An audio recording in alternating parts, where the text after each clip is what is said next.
On fait le tour de tes cours. Aujourd'hui, je t'explique tout ce que tu dois savoir sur les fractions. Alors, c'est quoi une fraction? Eh bien, c'est tout simplement une autre façon d'écrire une division. En effet, un demi, ce n'est ni plus ni moins que 1 divisé par 2 qui est égal à 0,5. Donc, un demi, c'est une autre façon d'écrire 0,5. Quel intérêt me diras-tu? Eh bien, c'est qu'il y a des nombres qu'on ne peut pas écrire autrement. Par exemple, 0,3333333, bon, avec une infinité de 3 qui se répètent, c'est un tiers. C'est quand même beaucoup moins long de l'écrire comme ça. Et tous les nombres décimaux pour lesquels on observe une périodicité au niveau de leur décimale peuvent s'écrire à l'aide d'une fraction. Un autre exemple, 0,123, 123, 123, avec 123 qui se répètent à l'infini, peut s'écrire 41 sur 333. Magique. De plus, il n'est pas aisé de calculer ce genre de choses, alors qu'écrit ainsi, c'est beaucoup plus clair et facile à calculer, comme nous allons le voir par la suite. Une dernière chose avant que l'on rentre dans le monde merveilleux des fractions, un peu de vocabulaire. Dans une fraction, ce nombre s'appelle le numérateur, et celui-ci le dénominateur. Pour t'en souvenir, numérateur commence par nu comme nuage, et les nuages sont au-dessus, alors que dénominateur commence par la lettre D, comme le mot dessous, et est donc dessous. Dans cette vidéo, nous allons voir comment comparer des fractions, les additionner, les soustraire, les multiplier, les diviser et même les simplifier. Allez, c'est parti.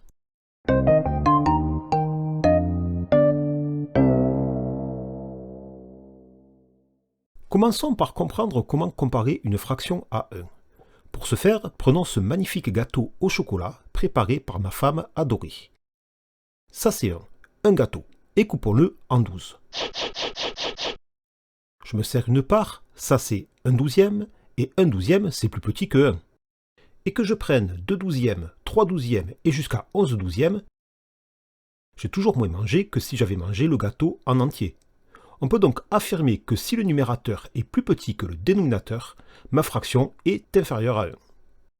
Par contre, si je prends la dernière part, je reconstitue le gâteau en entier, et donc 12/12 est égal à 1. Je peux donc affirmer que si le numérateur et le dénominateur sont égaux, ma fraction est égale à 1.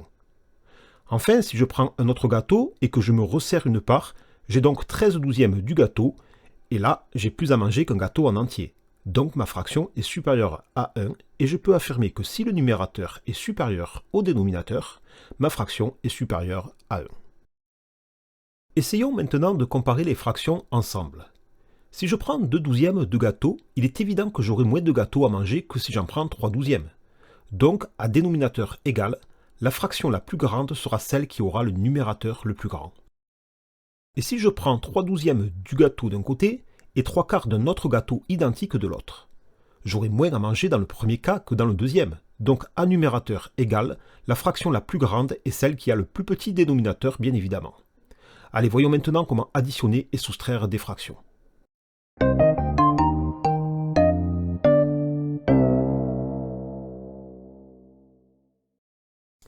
Alors, si on additionne deux parts de 1/12 de notre gâteau, on obtient 2/12.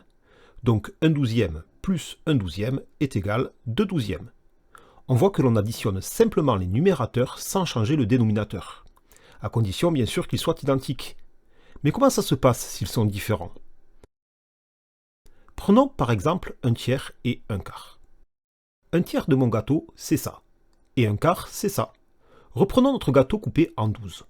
Un tiers, cela correspond parfaitement à 4/12 de mon gâteau, et un quart correspond parfaitement à 3/12 de mon gâteau.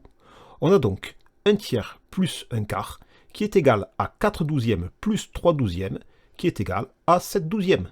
Tu peux voir ici que pour additionner mes deux fractions, je dois à tout prix faire en sorte qu'elles aient le même dénominateur. Mais comment faire cela mathématiquement?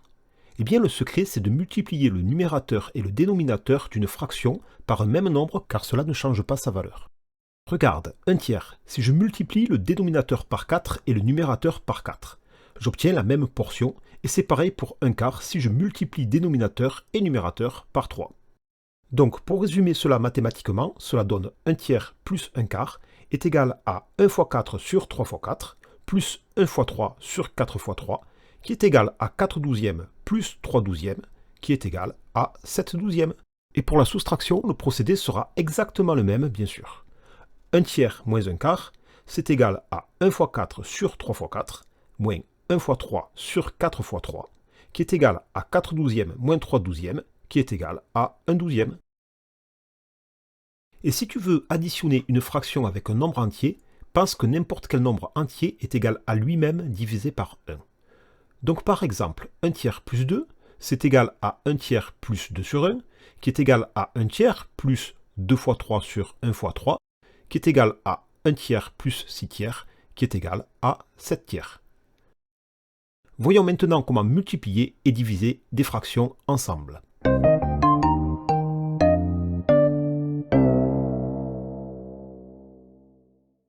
Alors, pour le coup, c'est beaucoup plus simple que pour les additions. Prenons 1 douzième de notre gâteau. Si je multiplie cette part par 3, j'ai donc 3 douzièmes de mon gâteau. Donc 1 douzième fois 3 est égal à 3 douzièmes. Pour multiplier une fraction par un nombre entier, il suffit donc de ne multiplier que le haut. Mais rappelle-toi, 3 c'est pareil que 3 sur 1. Donc on peut aussi écrire que 1 douzième fois 3 sur 1 est égal à 1 fois 3 sur 12 fois 1, qui est égal à 3 douzièmes. Et on peut voir ici que quand on multiplie deux fractions, il suffit de multiplier d'une part les numérateurs entre eux et d'autre part les dénominateurs entre eux.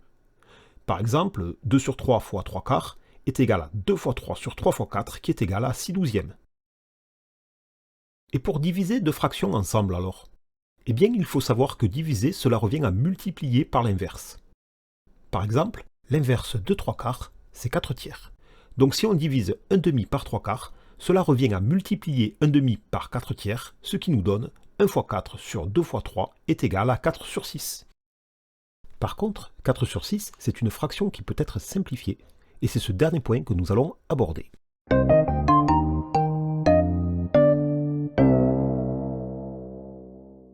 Alors, comment simplifier 4 sixièmes? On peut remarquer ici que 4 sixièmes de notre gâteau correspond exactement à 2 tiers de celui-ci. Cela signifie que 4 sixièmes est égal à 2 tiers. En effet, 4 sixièmes, c'est égal à 2 fois 2 sur 3 fois 2, qui est égal à 2 tiers fois 2 sur 2, et 2 sur 2 ça fait 1, donc c'est égal à 2 tiers fois 1, qui est égal à 2 tiers. Donc de façon générale, si le numérateur et le dénominateur d'une fraction possèdent multiples communs, on pourra la simplifier pour obtenir une fraction plus simple. Lorsqu'une fraction ne peut pas être simplifiée, on dit qu'elle est irréductible. C'est le cas de 2 tiers qui est la forme irréductible de la fraction 4 sixièmes. Un autre exemple, 6 douzièmes, c'est égal à 1 fois 6 divisé par 2 fois 6, on peut simplifier par 6, et donc c'est égal à 1 demi. Donc manger 6 douzièmes de notre gâteau, c'est à manger la moitié. Voilà, j'espère que ce cours t'aura permis de mieux digérer les fractions, doucement sur le gâteau au chocolat, et à bientôt j'espère pour une autre vidéo.